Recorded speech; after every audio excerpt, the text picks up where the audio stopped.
Hello વિદ્યાર્થી મિત્રો, હું દલીચા ચિરાંગી આપ સૌનું ઉન્નતિ વિદ્યાલય ઓનલાઈન એજ્યુકેશનમાં હાર્દિક સ્વાગત કરું છું. આજે આપણે ધોરણ 4માં વિષય ઇંગ્લિશ યુનિટ 3 માય ફેમિલી એટલે કે મારો પરિવાર આ વિશે સમજવાનું છે. જેમાં આપણે પહેલી એક્ટિવિટી છે ફિંગર ફેમિલી. જેમાં આપણો પરિવાર હોય એમ આપણી આંગળીઓનો પણ પરિવાર હોય, તો એનું આપણને ફિંગર ફેમિલી કરી અને આપણને એક કાવ્ય આપેલું છે. તો સૌથી પહેલું કહેવામાં આવ્યું છે કે father finger where are you, આવું કીધું છે. એટલે કે જે પપ્પા માટેની જે આંગળી છે, બરાબર છે, એ ક્યાં છે? તો here I M just behind you. હું અહીંયા છું તારી પાછળ, બરાબર. પછી કીધું mother finger where are you. એટલે આપણે કેમ પહેલાં નાના હતા તો ગેમ રમતા કે આ પપ્પાની આંગળી, આ મમ્મીની આંગળી. એમાં હવે કહે છે કે મમ્મીની આંગળી ક્યાં છે? તો કે છે here I M just behind you. હું અહીંયા છું તારી પાછળ. પછી કે છે brother finger where are you. Here I M just behind you. એટલે હવે કે છે ભાઈની જે આંગળી છે, ભાઈ એ ક્યાં છે? તો કે હું અહીંયા છું તારી પાછળ. ત્યારબાદ કે છે sister finger where are you. Here I M just behind you. એટલે કે છે કે હું અહીંયા છું તારી પાછળ. ત્યારબાદ આવે છે baby finger where are you. Here I M just behind you. આવું કે છે નાના બાળક માટેની જે આંગળી છે એ ક્યાં છે? તો એ કહે છે હું અહીંયા છું તારી પાછળ. જો તમને ચિત્ર પણ આપવામાં આવ્યું છે આ કાવ્ય માટે, બરાબર છે. આપણે એને ઝૂમ કરીએ ચિત્રને તો જો એમાં પપ્પાની, મમ્મીની આંગળી, ભાઈની, બહેનની અને નાના બાળકની આંગળી, આવી રીતે 5 આંગળી પરથી આ કાવ્ય બનાવવામાં આવ્યું છે. એટલે જેમ આપણા પરિવારમાં દાદા દાદી હોય, નાના નાની હોય, મમ્મી પપ્પા, ભાઈ બહેન, એમ અહીંયા આપણા હાથનો જે પરિવાર છે એવી રીતે બતાવવામાં આવેલું છે. તો વિદ્યાર્થી મિત્રો, આપણે જે આ કાવ્ય સમજ્યા, બરાબર છે. હવે આપણે આના પછી આપણા સ્વામાં આપેલી પ્રવૃત્તિઓ સમજીએ. વિદ્યાર્થી મિત્રો, પછી આપણને માય ફેમિલીમાં જે સ્પેલિંગ છે એ આપવામાં આવ્યા છે, આપણા ફેમિલીના મેમ્બર્સના નામ માટેના સ્પેલિંગ, બરાબર છે. તો જુઓ, આપણે પહેલો સ્પેલિંગ આપ્યો છે MOTHER, મધર એટલે માતા, ફાધર એટલે પિતા, ડોટર એટલે દીકરી, પછી સા લખેલું છે ત્યાં સન આવે, સન એટલે દીકરો, ગ્રેન્ડમધર એટલે દાદી, ગ્રેન્ડફાધર એટલે દાદા, આંટ એટલે કાકી, ફોઈ અને માસી. કાકી, માસી, ફોઈ આ બધાને આપણે આંટી કહી શકીએ છીએ, બરાબર. આંટ પણ કહી શકો, આંટી પણ કહી શકો. સેમ એવી જ રીતે અંકલ એટલે કાકા, ફુવા અને માસા. પછી સિસ્ટર એટલે બેન, બરાબર છે. બ્રધર એટલે ભાઈ, નેફ્યુ એટલે ભત્રીજો અથવા ભાણો, અને નીસ એટલે ભત્રીજી અથવા ભાણી. વાઈફ એટલે પત્ની અને હસબન્ડ એટલે પતિ, બરાબર છે. તો આ આપણા પરિવારના જે સભ્યો હોય એના માટે વપરાતા સંબોધન છે, જે આપણે કાકા, મામા, માસા આ શબ્દો વાપરતા હોઈએ. હવે આપણને એક પ્રવૃત્તિ આપણી સ્વામાં આપવામાં આવેલી છે એ જોઈએ. આ પ્રવૃત્તિની અંદર આપણને શું કહેવામાં આવ્યું છે? તો કે કૌંસમાં આપેલા શબ્દો વાંચો અને ખાલી જગ્યા પૂરી શબ્દો પૂર્ણ કરો. હવે જો આપણને અધૂરા શબ્દો આપવામાં આવ્યા છે, આપણે એ શબ્દને ઓળખી અને એનો સ્પેલિંગ ત્યાં પૂરો કરવાનો છે. ઉપર કૌંસમાં આપેલો છે ત્યાંથી. તો પહેલો જે સ્પેલિંગ છે એ ડોટરનો સ્પેલિંગ છે, બરાબર. એમાં અમુક શબ્દો ખૂટે છે. તો જો આપણે ત્યાં ડોટરનો સ્પેલિંગ લખી દેવાનો છે કે DAUGHTER. પછી બીજો સ્પેલિંગ છે એ કોનો છે? તો કે ગ્રેન્ડફાધરનો. જો મેં તો આ ખાલી જગ્યા ફિલઅપ કરેલી જ છે, એટલે તમે બહુ વ્યવસ્થિત રીતે સમજી શકશો. ગ્રેન્ડફાધરના સ્પેલિંગમાં શું આવશે? તો કે GRANDFATHER, બરાબર છે. ત્યાર પછી આંટનો સ્પેલિંગ છે. તો આંટના સ્પેલિંગમાં AUNT. ચોથું સ્પેલિંગ ગ્રેન્ડમધરનો છે, તો ગ્રેન્ડમધરમાં સ્પેલિંગમાં શું આવે? તો કે GRANDMOTHER. પછી પાંચમો સ્પેલિંગ છે એ શેનો છે? તો કે મધરનો, તો MOTHER. છઠ્ઠો સ્પેલિંગ બ્રધરનો, BROTHER. સાતમો સ્પેલિંગ શું છે? તો કે અંકલ, UNCLE. આઠમું સ્પેલિંગ NEPHEW, નેફ્યુ, બરાબર છે. નવમું સ્પેલિંગ છે એ ફાધરનો છે એટલે કે FATHER. દસમો સ્પેલિંગ સિસ્ટર, SISTER. 11મો સ્પેલિંગ છે એ છે હસબન્ડ એટલે HUSBAND. 12મો સ્પેલિંગ SON, સન. 13મો સ્પેલિંગ નીસ, NIECE. અને 14મો સ્પેલિંગ છે એ છે વાઇફ એટલે કે પત્ની, બરાબર, WIFE. હવે આપણને એના પછીની જે પ્રવૃત્તિ છે એમાં શું કરવામાં આવ્યું છે તો કે ગુજરાતી શબ્દોના અંગ્રેજી નામ આપવાના છે. નામ પણ આપણને કૌંસમાં આપેલા છે, આપણે માત્ર શોધી અને ત્યાં લખવાના છે. સ્પેલિંગ પણ આપી દીધા છે નામની સાથે. તો સૌથી પહેલું માતા. માતા એટલે તો કે મધર. તો મધરનો સ્પેલિંગ ત્યાં આપણે લખી દેવાનો છે. મધરનો સ્પેલિંગ શું થશે? MOTHER. પછી આવશે પિતા. પિતા એટલે ફાધર. ફાધરનો સ્પેલિંગ લખી દઈશું FATHER. ત્યારબાદ આવશે ભાઈ. ભાઈ એટલે બ્રધર. બ્રધરનો સ્પેલિંગ BROTHER લખી દેવાનો. ત્યારબાદ આવે બહેન એટલે સિસ્ટર, SISTER. પછી છે કાકા. કાકા એટલે અંકલ, તો UNCLE. ત્યારબાદ છઠ્ઠો સ્પેલિંગ છે માસી. માસી એટલે આંટ, બરાબર છે. આંટી પણ કહી શકો છો, પણ આપણા પાઠમાં આપણે આંટ શબ્દ વાપર્યો છે, તો AUNT, આંટ. પછી છે સાતમો સ્પેલિંગ ડોટરનો, DAUGHTER. દીકરો એટલે સન, SON. SUN નહીં, ખાસ યાદ રાખવું. SUN સન એટલે સૂર્ય થાય અને SON સન એટલે દીકરો થાય. નવમો સ્પેલિંગ પતિ એટલે હસબન્ડ, HUSBAND. 10મો સ્પેલિંગ વાઇફ. વાઇફ એટલે પત્ની, બરાબર છે. પત્ની એટલે વાઇફ, WIFE. ત્યારબાદ 11મો સ્પેલિંગ છે દાદી એટલે ગ્રાન્ડમધર, GRANDMOTHER. દાદાનો સ્પેલિંગ થશે ગ્રાન્ડફાધર, GRANDFATHER. ભત્રીજી એટલે નીસ, NIECE. ભત્રીજો એટલે નેફ્યુ એટલે NEPHEW. તો જુઓ વિદ્યાર્થી મિત્રો, આપણે આ પ્રવૃત્તિ પણ કરી કે જેમાં ગુજરાતી શબ્દના આપણે અંગ્રેજી નામ આપ્યા. હવે આપણે આના પછીની એક્ટિવિટી છે નીચેની માહિતી કાળજીપૂર્વક વાંચો, બરાબર છે. તો આપણને એક ચિત્ર આપવામાં આવ્યું છે, એમની નીચે એમના નામ લખવામાં આવ્યા છે, એમનો વ્યવસાય લખવામાં આવ્યો છે અને એમની ઉંમર લખવામાં આવેલી છે. હવે આપણે આગળ જોઈશું. આગળનું જોઈએ.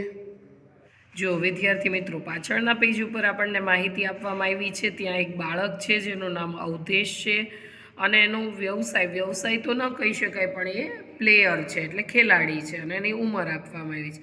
એવી જ રીતે એક છોકરીનું નામ. હવે આપણને કહેવામાં આવ્યું છે કે આપેલ માહિતીના આધારે તમારે કોષ્ટક પૂર્ણ કરવાનું છે. તો પહેલું કોષ્ટકમાં લખેલું જ છે, આપણને એક એક્ઝામ્પલ આપેલું છે કે ભાઈ દર્પણ કક્કડ, બરાબર, આ નામ છે. એની ઉંમર આપણે આગળ જોઈ હતી, 41 વર્ષ હતી. એમનો ઓક્યુપેશન એટલે કે વ્યવસાય તો કે રાઇટર એટલે લેખક, બરાબર છે. ત્યારબાદ એમની બાજુમાં જે બેનનું ચિત્ર હતું એ હતા મીના કક્કડ. એની ઉંમર હતી 38 વર્ષ અને હાઉસવાઈફ હતા એટલે કે તો કે ઘરકામ કરનાર ગૃહિણી, બરાબર છે. પછી આપણને આપવામાં આવ્યું છે અવધેશ. તો અવધેશ છે એ બાળકનું નામ છે અને એ 12 વર્ષનો છે અને એનું જે ઓક્યુપેશન છે તો કે એ પ્લેયર છે, બરાબર છે, ખેલાડી. ત્યારબાદ આપણને આપવામાં આવ્યું છે કે દિયાનું નામ. દિયા છે, એની ઉંમર 10 વર્ષ છે અને એનું ઓક્યુપેશન કહી શકો તો તમે વિદ્યાર્થી છે. તો હવે આપણને આ માહિતીના આધારે કૌંસમાંથી યોગ્ય શબ્દ પસંદ કરી ખાલી જગ્યા પૂરો આવી પ્રવૃત્તિ આપવામાં આવેલી છે. તો આપણે હવે એ પ્રવૃત્તિ કરીએ.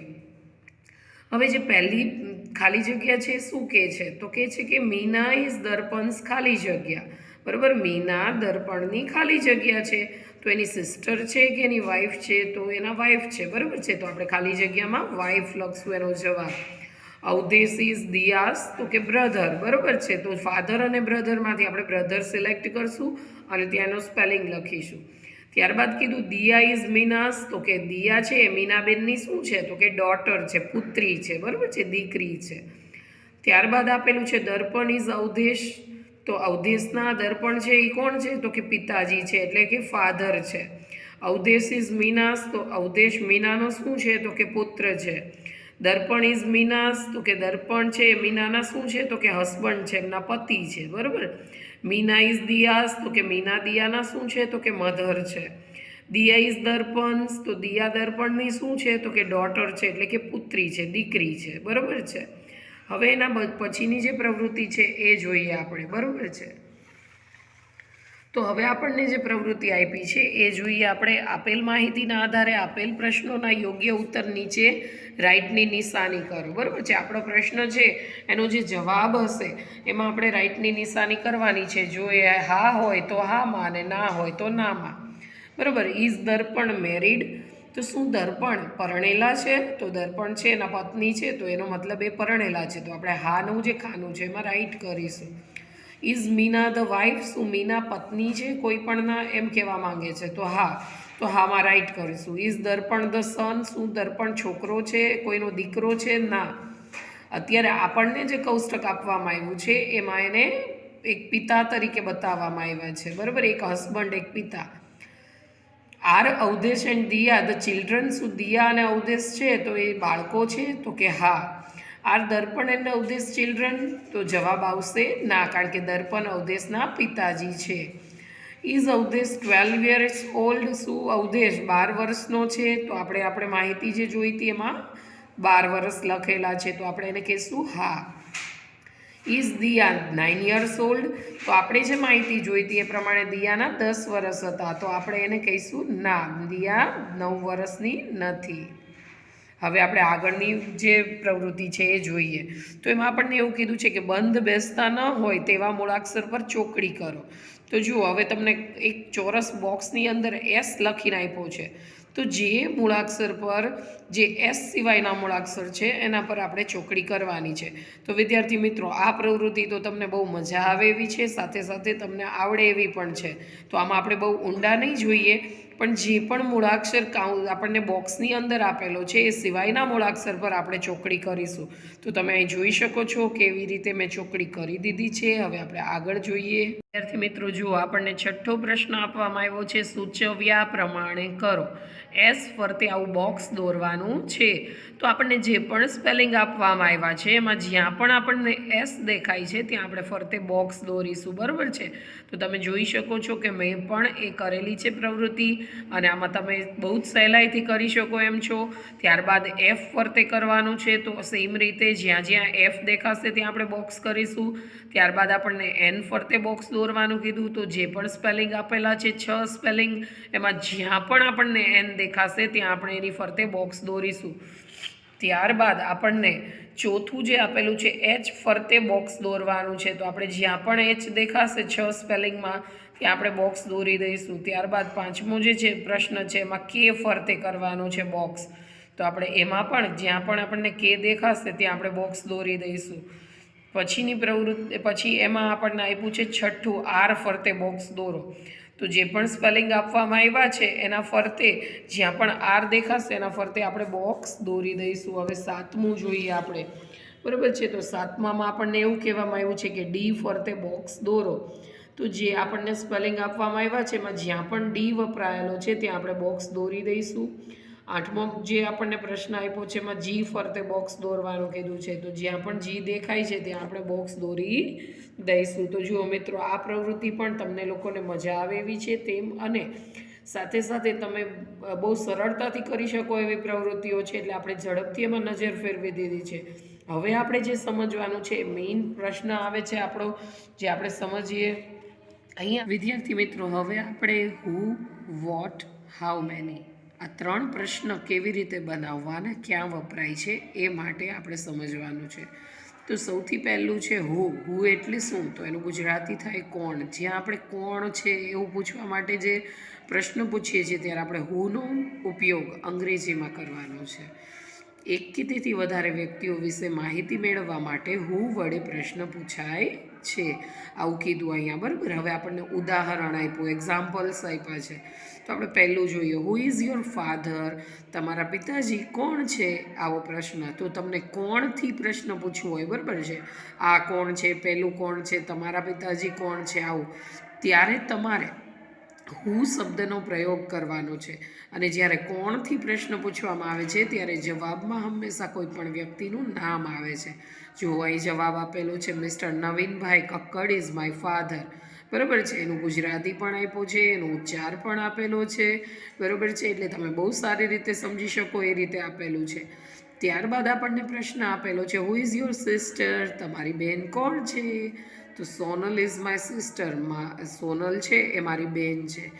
વિદ્યાર્થી મિત્રો, અહીંયા સિસ્ટરના સ્પેલિંગમાં થોડીક ભૂલ છે, જેમાં SISTER આવે, SI નો આવે, બરાબર છે. તો એ તમે સમજી શકો છો અને સુધારી પણ શકો એમ છો. ત્યારબાદ આપણને કીધું છે, હુ ઇઝ વોકિંગ? કોણ ચાલી રહ્યું છે? તો આપણે જવાબ આપી શકીએ, જીયા ઇઝ વોકિંગ. જીયા ચાલી રહી છે, બરાબર.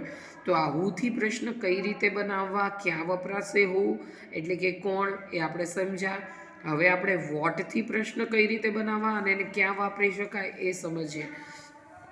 તો વોટ એટલે શું થશે? તો કે શું કોઈ વ્યક્તિ વિશે કે વ્યક્તિની ક્રિયા વિશે અથવા તો વ્યવસાય વિશે જાણવું હોય ત્યારે વોટથી પ્રશ્ન પૂછાય છે, બરાબર છે. 3 વસ્તુ, બરાબર. કોઈ વ્યક્તિ વિશે જાણવું છે, વ્યક્તિ કઈ ક્રિયા કરે છે એ જાણવું છે, અથવા તો એ વ્યક્તિનો વ્યવસાય જાણવો છે. ત્યારે જો આપણે એક્ઝામ્પલ્સ એટલે કે ઉદાહરણો જોઈએ.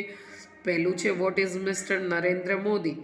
મિસ્ટર નરેન્દ્ર મોદી એટલે કે નરેન્દ્ર મોદી શું છે? તો એ શું છે આપણા? તો કે આપણા પ્રાઇમ મિનિસ્ટર છે. તો mister Narendra Modi is a prime minister, બરાબર છે. આવું તમે પ્રશ્ન બનાવી શકો. ત્યારબાદ આપણને બીજું એક્ઝામ્પલ આપેલું છે, what is Janaki doing? Janaki શું કરી રહી છે? તો જો જાનકીની ક્રિયા વિશે પૂછ્યું. આની પહેલાંનું જે ઉદાહરણ હતું એમાં આપણને નરેન્દ્ર મોદી શું છે, બરાબર છે, એ પૂછ્યું હતું. એટલે એમનો વ્યવસાય કહી શકો તમે, અથવા એમની વિશે પૂછ્યું કહી શકો. આ છે એ ક્રિયા વિશે છે. તો જાનકી શું કરી રહી છે? તો કે જાનકી ઇઝ પ્લેઇંગ. જાનકી રમી રહી છે. તો આ એનો જવાબ થયો. હવે આપણે હાઉ મેની એટલે કે કેટલા, તો એ વિશે સમજીએ. તો કોઈ વ્યક્તિ, વસ્તુ, પક્ષી, પ્રાણી, ફળ, ફૂલ વગેરેની સંખ્યા જાણવા માટે હાઉ મેની વડે પ્રશ્ન પૂછાય છે, બરાબર છે. તો હવે આપણે એના એક્ઝામ્પલ જોઈએ. પહેલું એક્ઝામ્પલ આપેલું છે, how many brothers you have? તમારી પાસે કેટલા ભાઈ છે, અથવા તો તારે કેટલા ભાઈ છે? I have 4 brothers. જો એનો જવાબ કે મારે 4 ભાઈ છે. કેટલા પૂછ્યું તો કેટલાનો જવાબ કોઈ સંખ્યા આવશે, બરાબર છે. તો કે મારે 4 ભાઈઓ છે. How many books are there in the bag? બેગમાં એટલે કે થેલામાં કેટલા પુસ્તકો છે? તો there are 5 books in the bag. થેલામાં 5 પુસ્તકો છે, બરાબર છે. જો આ આપણે હાઉ મેનીથી કેટલા પૂછ્યું. એટલે હવે જે આપણે આખો પોઈન્ટ સમજ્યા, હુ એટલે કોણ, વોટ એટલે શું અને હાઉ મેની એટલે કેટલા. તો હવેનો પ્રશ્ન આપણને આપવામાં આવેલો છે કે પ્રશ્ન વાંચી તમારી અને તમારા કુટુંબ વિશે માહિતી લખી વાક્ય પૂર્ણ કરો. હવે તમારે અહીંયા શું કરવાનું છે તમે સમજી લો. આની અંદર, આ પ્રવૃત્તિની અંદર તમારે તમારા કુટુંબની માહિતી ભરવાની છે. જેમ કે પહેલો પ્રશ્ન પૂછવામાં આવ્યો છે, હુ ઇઝ યોર ફાધર?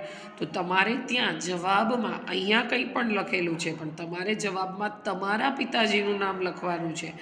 તો અહીંયા મેં લખ્યું છે કે વિનયભાઈ ઇઝ માય ફાધર, બરાબર. વિનયભાઈ મારા પિતાજી છે. તમારા પિતાજીનું જે પણ નામ હશે એ નામનો સ્પેલિંગ તમારે ત્યાં લખવાનો રહેશે ખાલી જગ્યામાં. What is your father? તમારા પિતાજીનો વ્યવસાય, બરાબર છે. તો my father is a doctor, મેં એવું લખ્યું છે, બરાબર છે. તમારે તમારા પિતાજીનો વ્યવસાય, વ્યવસાયમાં એ કડિયા હોય તો મેસન લખો, સુથાર હોય તો કાર્પેન્ટર લખો, ડૉક્ટર હોય તો ડૉક્ટર લખો, ડ્રાઈવર હોઈ શકે, બરાબર છે. તો જે પણ એમનો વ્યવસાય છે એને અંગ્રેજીમાં લખવાનો છે તમારે. ત્યારબાદ પ્રશ્ન પૂછવામાં આવ્યો છે, how old is your father? તમારા પિતાજી કેટલા વર્ષના છે? તો જો તમારો જવાબ આવશે માય ફાધર ઇઝ ખાલી જગ્યા ઓલ્ડ. તો તમારે ત્યાં મેં અહીંયા 60 યર્સ લખેલું છે, મારા પિતાજીની ઉંમર 60 વર્ષ છે, તો મારે એ લખવાનું છે. તમારા પિતાજીની ઉંમર 20 વર્ષ હોય, 25 વર્ષ હોય, 30 વર્ષ હોય, 40 વર્ષ હોય, તો જે પણ તમારા પિતાજીની ઉંમર છે એ તમારે લખવાની છે. વિદ્યાર્થી મિત્રો, જો આ પેજ પર આપણને પૂછવામાં આવેલું છે કે હુ ઇઝ યોર મધર? તો તમારે તમારી માતાનું નામ ત્યાં લખવાનું છે. તો મેં લખ્યું છે સ્મિતાબેન ઇઝ માય મધર. ત્યારબાદ આવે વોટ ઇઝ યોર મધર? તમારા માતાજી શું કરે છે, શું એમનો વ્યવસાય છે? જો એ કોઈ પણ વ્યવસાય સાથે સંકળાયેલા નથી તો તમારે ગૃહિણી એટલે કે હાઉસવાઈફ શબ્દનો પ્રયોગ કરવાનો છે. તો my mother is a housewife, બરાબર છે. How old is your mother? તો અહીંયા તમારે તમારા માતાની ઉંમર લખવાની છે. મેં લખ્યું છે my mother is 58 years old. How many brother have you, કૌંસમાં એસ આપેલો છે, કોઈકને એક ભાઈ હશે, કોઈકને એક કરતાં વધારે હશે, તો બ્રધર્સ શબ્દ જેને લાગુ પડતો હશે એના માટે, બરાબર. તમારે એક ભાઈ હોય તો બ્રધર કહેવાય અને એકથી વધારે હોય તો બ્રધર્સ બોલાય, બરાબર છે. આઈ હેવ વન બ્રધર, જો તમારે બે ભાઈ હોય તો આઈ હેવ ટુ બ્રધર્સ બોલાય. ત્યારબાદ how many sisters have you, I have 3 sisters, બરાબર છે. હુ ઇઝ યોર બ્રધર, તો તમારે તમારા ભાઈનું નામ લખવાનું. મેં લખ્યું છે Hardik is my brother. Who is your sister, Deepali is my sister, બરાબર છે. તો અહીંયા તમારે, મેં મારી વિગત લખેલી છે એમ તમારે તમારી વિગતો પૂરવાની છે, આ ખાસ ધ્યાન આપવું. ત્યારબાદ આપણે ઉદાહરણ પ્રમાણે ચિત્ર જોઈ પ્રશ્નના જવાબ આપો, બરાબર છે. તો હવે આ પ્રવૃત્તિમાં સમજો, હુ અને વોટથી પ્રશ્ન પૂછવામાં આવેલો છે. પહેલો હુનો જવાબ આવશે, ત્યાં તમારે નામ આવશે જવાબમાં, વાક્ય બેઠે બેઠું, અને નીચે વોટથી પ્રશ્ન પૂછ્યો છે ત્યાં તમારે હંમેશા વ્યવસાય લખવાનો છે. તો સૌથી પહેલું ચિત્ર છે એ ખેડૂતનું છે. તો હુ ઇઝ અ ફાર્મર, તો આપણને નામ તો ખબર નથી પણ નીચેના પ્રશ્નમાં નામ આપેલું છે તો આપણે લખી દીધું દેવજીભાઈ ઇઝ અ ફાર્મર. તો જવાબમાં આપણે કોણની જગ્યાએ નામ લખ્યું, બરાબર છે. પછી વોટ ઇઝ દેવજીભાઈ, દેવજીભાઈ શું છે, તો એમનો વ્યવસાય, તો Devjibhai is a farmer, Devjibhai ખેડૂત છે. તો જો એક જ જવાબ છે એ બંનેમાં આવશે, પણ એકમાં આપણે વ્યવસાય પૂછ્યો છે ને એકમાં આપણે નામ પૂછેલું છે. તો હવે નીચેનો પ્રશ્ન જોઈએ, બરાબર છે. એ કોણ છે, તો કે એ કાર્પેન્ટર છે. તો હુ ઇઝ અ કાર્પેન્ટર, તો Nagjibhai is a carpenter. What is Nagjibhai, Nagjibhai શું છે, તો નાગજીભાઈ ઇઝ અ કાર્પેન્ટર, એ સુથાર છે. ત્યારબાદ આપણને અહીંયા પ્રશ્ન આપવામાં આવ્યો છે, એમાં એક ચિત્ર છે, એમાં આપણને પૂછ્યું છે how many boys are there, આ ચિત્રમાં કેટલા છોકરાઓ છે, બરાબર છે. તો જવાબ બે આપેલા છે, 2 બોયઝ ને 4 બોયઝ. તો આપણે અહીં જોઈ શકીએ છીએ ચિત્રને તમે ધ્યાનથી જોશો તો તમને 2 છોકરાઓ દેખાશે, તો આપણે કહીએ કે ધેર આર 2 બોયઝ. ત્યારબાદ આપણને એક ડૉક્ટરનું ચિત્ર બતાવેલું છે. તો હુ ઇઝ અ ડૉક્ટર, તો નીચે જવાબ છે જ Anil is a doctor. What is Anil, તો કે અનિલ ઇઝ અ ડૉક્ટર. જવાબ સેમ આવશે પણ એકમાં નામ અને એકમાં વ્યવસાય. ત્યારબાદ હુ ઇઝ અ ડ્રાઈવર, તો જવાબ છે સૂરજ ઇઝ અ ડ્રાઈવર. ડ્રાઈવર કોણ છે, તો કે સૂરજ. વોટ ઇઝ સૂરજ, સૂરજ શું છે, તો કે સૂરજ ઇઝ અ ડ્રાઈવર. ત્યારબાદ આપણને એક ચિત્ર આપ્યું છે અને એમાં એવો પ્રશ્ન પૂછ્યો how many people are there. હવે ચિત્રમાં આપણને કેટલા લોકો બતાવેલા છે તો આપણે ગણવાના. જો ચિત્રમાં કેટલા લોકો છે, તો કે 4.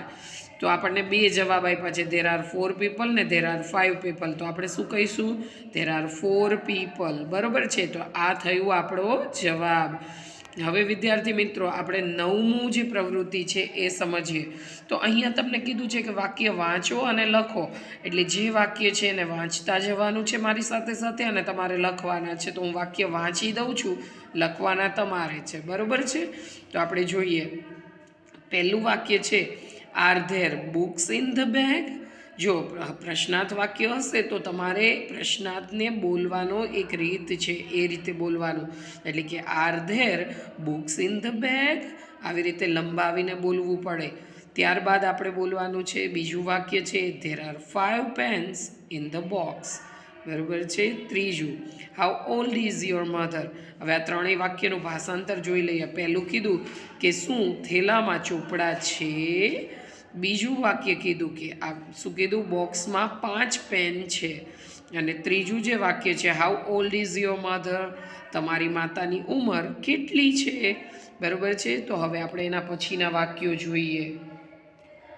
વાક્ય ચોથું, is there a pencil on the table. જો is there a pencil on the table, શું ટેબલ પર કોઈ પેન્સિલ છે, આવો પ્રશ્ન છે. વિદ્યાર્થી મિત્રો હવે 10મી પ્રવૃત્તિની અંદર આપણને શું કીધું છે, ચિત્ર જુઓ, વાક્ય વાંચો અને કૌંસમાંથી યોગ્ય શબ્દ પસંદ કરીને જવાબ લખો. તો આપણને પ્રશ્ન પૂછ્યો વોટ ઇઝ ધીસ. તો જુઓ ચિત્રમાં તમે જુઓ આપણને 2 જવાબ આપ્યા કે એગ છે કે ઓરેન્જ છે, બરાબર. This is an egg, this is an orange. તો ઓરેન્જ નથી, આ શેપ કેવો છે, ઓલ શેપ છે, એટલે આ શું છે, એગ છે. એગ એટલે ઈંડું. તો ધીસ ઇઝ એન એગ, આ ઈંડું છે. ત્યાર પછી પ્રશ્ન ચિત્ર આપેલું છે ઊંટનું. વોટ ઇઝ ઇટ, તે શું છે, તો આપણે જવાબ કહીશું ઇટ ઇઝ અ કેમલ, બરાબર છે. ત્યારબાદ આપણને ચિત્ર આપ્યું છે ચકલીનું, તો વોટ ઇઝ ધીસ? તો આપણો જવાબ હશે ધીસ ઇઝ અ સ્પેરો, એ આ ચકલી છે. ત્યારબાદ પ્રશ્ન પૂછ્યો વોટ ઇઝ ધીસ? આ શું છે? તો આપણો જવાબ હશે ધીસ ઇઝ અ મધર. આપણને કૌંસમાં 2 ઓપ્શન આપેલા છે, આપણે એક જ સિલેક્ટ કરવાનો છે, બરાબર છે. ત્યારબાદ પ્રશ્ન પૂછ્યો વોટ ઇઝ ઇટ? તે શું છે? ઇટ ઇઝ એન ઓનિયન, એટલે તે ડુંગળી છે. જો મિત્રો આપણને અહીંયા ઓનિયનની આગળ એ લગાવીને આપ્યો છે, પણ આપણને ખ્યાલ છે કે ત્યાં એન લાગે, તો એ આપણી ટાઈપિંગ મિસ્ટેક છે, તો એ આપણે સુધારી લેવાની છે. હવે આપણને એક પ્રશ્ન આપવામાં આવ્યો છે, ફૂલ છે, બરાબર, ગુલાબનું ફૂલ છે, તો વોટ ઇઝ ધીસ? આ શું છે? તો આપણો જવાબ હશે ધીસ ઇઝ અ રોઝ, આ ગુલાબ છે. જુઓ મિત્રો, આપણો આ વિડીયો અહીંયા આપણે પૂર્ણ કરીએ છીએ. હવે આપણે પાર્ટ 2ની અંદર અહીંથી આગળનો જે પાર્ટ છે એ સમજીશું. થેન્ક યુ વિદ્યાર્થી મિત્રો.